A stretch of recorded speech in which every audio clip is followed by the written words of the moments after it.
पाकिस्तान और भारत के दरमियान तजारत जो है वो बहाल होनी चाहिए। रूस ने भारत से करीब 4 अरब डॉलर के हथियार का आयात किया है। ये हथियार रूस ने तब खरीदे हैं जब वो खुद भारत को सबसे ज्यादा हथियार बेचता है।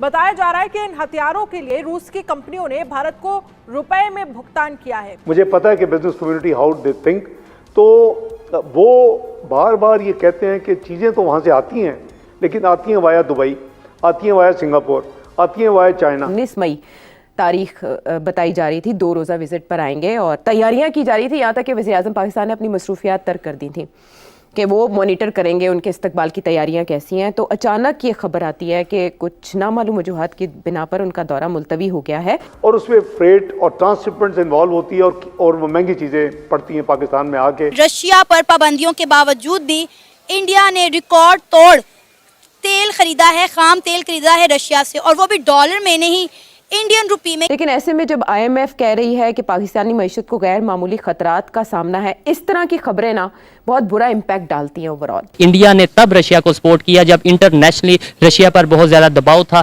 कोई भी कंट्री रशिया के साथ ट्रेड नहीं कर रहा था, तब इंडिया ने खाम ऑयल खरीदा, अपना भी फायदा किया और रशिया को भी सपोर्ट किया। भारत जो है वो दुनिया के साथ एंड पर्टिकुलरली ईरान के साथ जो ट्रेड करता है वो ट्रेड दिन में करता है और पाकिस्तान जो है वो रात में करता है। अब इंडिया आप देख लें 2030-35 तक शायद one of the biggest power in the world हो जाएगा। ये बहुत बड़ी न्यूज़ है जी। देख लें कि आपने कि ये रूस ने भी रिकॉर्ड तोड़ दिए हैं और इंडिया ने भी रिकॉर्ड तोड़ दिए हैं। इतनी बड़ी मार्केटिंग की है दोनों ने कि 4 अरब डॉलर, ठीक है जी, जो इन्होंने रूस ने वेपन्स ख़रीदे हैं इंडिया से, और इंडिया ने पूरी दुनिया का 40% तेल जो कच्चा तेल है वो रूस से ख़रीदा है। ये बहुत बड़ी न्यूज़ है और इन तल्लकात का पता चलता है। तो हम देखेंगे पूरी वीडियो में, तो वीडियो की बात करेंगे बाद। चलो आओ वीडियो देखें। पाकिस्तान और भारत के दरमियान तजारत जो है वो बहाल होनी चाहिए, और अगर बहाल होनी चाहिए तो वो कौन से फैक्टर्स हैं एज ए सफारत कारी के तौर पर या वजारत ख़ारजा के तौर पर कि जिसको दोनों तरफ से इन चीज़ों को बेहतर करने की ज़रूरत है, और दोनों मुल्कों के क्या ये मफाद में है? सर देखिए डॉक्टर साहब, ये सवाल मुझे 2 महीने पहले लंदन में करीबन किया गया था, ग्लोबल मीडिया मौजूद था, और मैंने उनको बड़ी ऑनेस्टी के साथ ये बताया था कि हमारे जो बिजनेस हाउसेस हैं, जो हमारे चेंबर्स हैं, उनमें से कई लोग, मैं सबको नहीं कह रहा, वो ये टाइम एंड अगेन, मैं प्रेसिडेंट लाहौर चेंबर भी रहा हूँ आज से अल्हम्दुलिल्लाह 32 साल पहले, मुझे पता है कि business community how they think, तो वो बार बार ये कहते हैं कि चीज़ें तो वहाँ से आती हैं, लेकिन आती हैं वाया दुबई, आती हैं वाया सिंगापुर, आती हैं वाया चाइना, और उसमें फ्रेट और ट्रांसशिपमेंट्स इन्वॉल्व होती है और वो महंगी चीज़ें पड़ती हैं पाकिस्तान में आके। अल्टीमेट तो कंज्यूमर को चीज़ें वो मिलती है और वो पे करता है, और जाहिर है कि बिजनेसमैन जो एक्स्ट्रा फ्रेट दे रहे हो अपनी जेब से तो नहीं दे रहा। तो इस हवाले से मैंने बड़ी ऑनेस्ट एक कैंडिड स्टेटमेंट दी थी ईमानदारी के साथ कि देखें, मैं पाकिस्तान में जब जाऊंगा तो हम अपने जो बिज़नेस जो हाउसेस हैं, जो हमारे चेंबर्स हैं, हमारे ट्रेड हाउसेस हैं, इनसे हम बात करेंगे, हम सेंस लेंगे, और उसके बाद फिर जो पाकिस्तान के स्टेक होल्डर्स हैं, देखिए ये कोई आसान काम नहीं है। भारत जो है वो दुनिया के साथ एंड पर्टिकुलरली ईरान के साथ जो ट्रेड करता है वो ट्रेड दिन में करता है और पाकिस्तान जो है वो रात में करता है। ईरान जो है वो इंडिया का 59th बड़ा दुनिया में ट्रेडिंग पार्टनर है। बायलैटरल ट्रेड तकरीबन 2.5 बिलियन डॉलर के करीब है, और पाकिस्तान जो है, आपको हैरानगी होगी कि पाकिस्तान के अंदर ईरान जो है वो $1 बिलियन की सालाना तेल की स्मगलिंग करता है, ईरान। और जारी बात है वो स्मगलिंग पाकिस्तान में होती है तो पाकिस्तानी वो स्मगलिंग बर्दाश्त करते हैं, लेते हैं $1 बिलियन की। और ये मैं नहीं कह रहा, ये पाकिस्तान के अदारों की रिपोर्ट है। हम क्यों दिन में कारोबार नहीं कर सकते, और क्यों दुनिया ईरान के साथ, इंडिया क्यों ईरान के साथ रात दिन में कारोबार करता है और हम जो है वो रातों में कारोबार करते हैं। अभी मैं देख रहा था कि इंडिया और ईरान की जो ट्रेड है वो 5% बढ़ी है, ठीक है जी।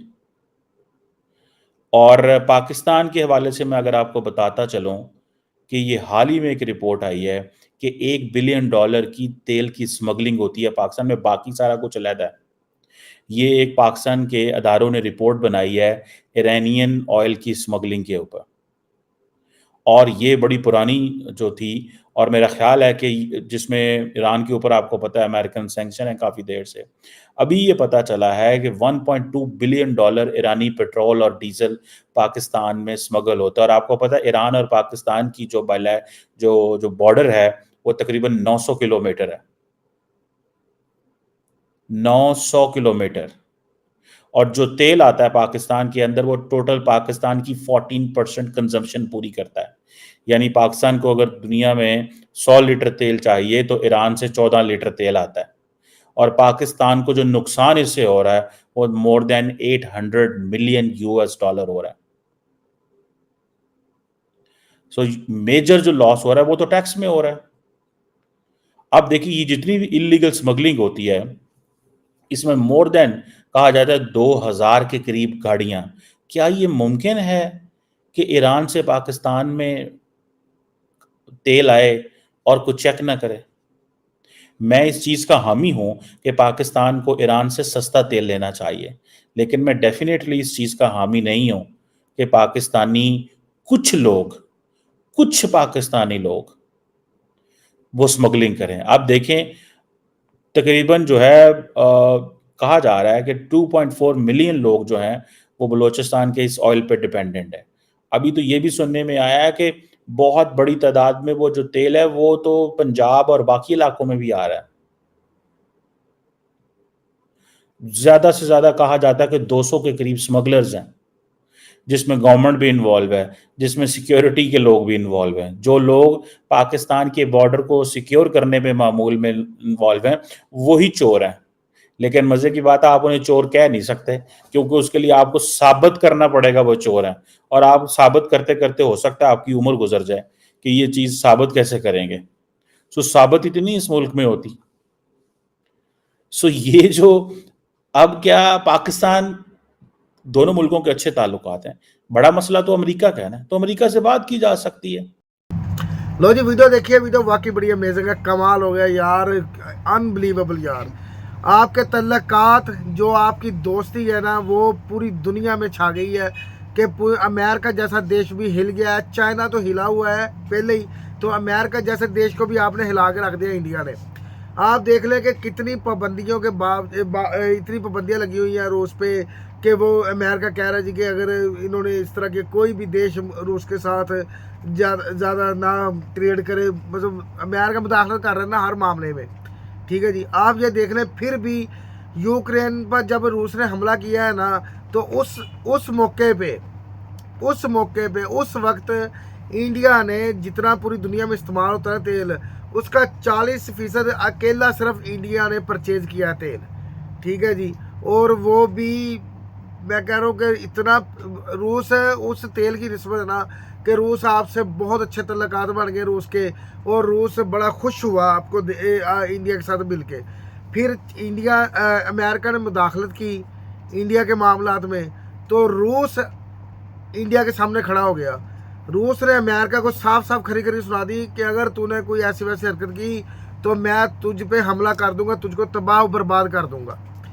ये इतनी गहरी दोस्ती रूस और इंडिया की हो गई है कि अब आप देख ले कि $4 अरब के जो रूस ने वेपन्स खरीदे हैं इंडिया से। हालांकि इंडिया बहुत कुछ रूस से बड़े हथियार वगैरह लिए हैं, रूस से बहुत कुछ लिया है, ठीक है जी।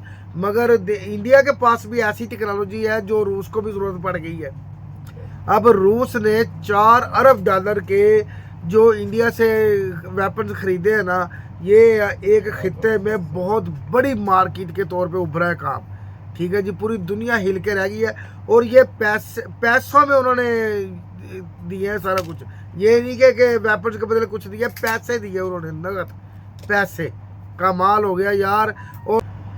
हमारे यहाँ पे देख ले कि मोहम्मद बिन सलमान सऊदी अरेबिया के शहजादे आने थे, तो उन्होंने कहा था कि मैं आ रहा हूँ, तो जो हमारे जो वज़ीर आज़म थे उन्होंने सारा कुछ तर्क कर दिया, छोड़ दिया कि उनका इस्तकबाल करेंगे 2 दिन में। उन्होंने कहा जी हमारे पास टाइम नहीं है, हम नहीं आ सकते। तो बात दरअसल ये है कि MBS जो पाकिस्तान में आना था, उन्होंने तो वो कह रहे थे कि मैं फ़लाने दिन आऊँगा, तो जब हमारे वज़ीर साहब ने अपने सारे मसरूफियत को तर्क किया और कहा कि मैं ख़ुद उनका इस्तकबाल करूँगा, तो पता चला जी वो नहीं आ रहे हमारे साथ। तो कहते हैं प्रोग्राम तो बढ़ गया, वो ऐसे मामला होते हैं। तो इंडिया जब जिसको बुलाता है वो उसी वक्त भाग के आते हैं, बल्कि इंडिया की खुशियों में शरीक होते हैं, कभी दिवाली में, कभी रक्षाबंधन में, कभी किन चीज़ों में। ये इंडिया की पावर है, इंडिया के तल्लकात है कि इंडिया, पूरी दुनिया इंडिया को देख रही है, इंडिया के साथ मिलना जुलना और मेल जोल रख रही है। इतना पावरफुल इंडिया हो गया कि अब अमेरिका की नहीं मानी जाती जितनी इंडिया की मानी जाती है। जो तल्लकात इंडिया के साथ है ना, सारे ममालिक के, वो अमेरिका के साथ अब नहीं है। अमेरिका इसी वजह तो हिल के रह गया, पागल हो गया कि ये मुस्तकबिल में अमेरिका का नाम लेने वाला कोई नहीं होगा, मुस्तकबिल में अमेरिका का नाम लेने वाला कोई नहीं होगा। इस तरह का इंडिया ने उसका हाल कर दिया है, इंडिया ने अमेरिका का ये हाल कर दिया है। तो आप ये देख ले कि जो है रशिया, वो हर लिहाज से इंडिया के साथ खड़ा है। रशिया भी खड़ा है, तुर्की भी खड़ा है, अफ़गानिस्तान भी खड़ा है इंडिया के साथ। और आप ये देख लें कि सऊदी अरेबिया, UAE सब इंडिया के साथ खड़े हैं यार। जितने पावरफुल देश है सारे इंडिया के साथ हैं। तो ईरान, इसको रूस को पता है कि फ्यूचर का सुपर पावर इंडिया है, इस वजह से वो सबसे ज़्यादा ट्रेड अब इंडिया के साथ कर रहा है। कभी इंडिया को तेल दे रहा है और कभी इंडिया से वेपन्स खरीद रहा है। ये पावर है आपकी और हमारी इंपोर्ट एक्सपोर्ट का, तो आप बस सोचना ही छोड़ दें। जितनी हमारी इंपोर्ट एक्सपोर्ट है ना, वो तो कमाल है ना, पूरी दुनिया के रिकॉर्ड तोड़ दिए हम लोगों ने। ठीक है जी, ये कुछ सूरत है पाकिस्तान की। पाकिस्तान को देखना चाहिए यार कि दुनिया के साथ तल्लुकात इंडिया के किस तरह के हैं और हमारे किस तरह के हैं। पूरी दुनिया इंडिया के साथ किस तरह ट्रेड कर रही है और हम किस तरह कर रहे हैं। ठीक है, पूरी दुनिया इंडिया में इन्वेस्टमेंट लेके आ रही है और हमारे पाकिस्तान में क्या हो रहा है, ये हमें सोचना चाहिए, हमें सोचना पड़ेगा इस मामले में। ठीक है जी, तो बाकी आपका क्या ख्याल है इस वीडियो के बारे में ज़रूर बताइएगा। वीडियो अगर अच्छी लगे तो शेयर कीजिएगा, चैनल को सब्सक्राइब कीजिएगा, वीडियो को लाइक कीजिएगा। मिलते हैं अगली वीडियो में, अपना ख्याल रखिएगा। अल्लाह हाफिज़।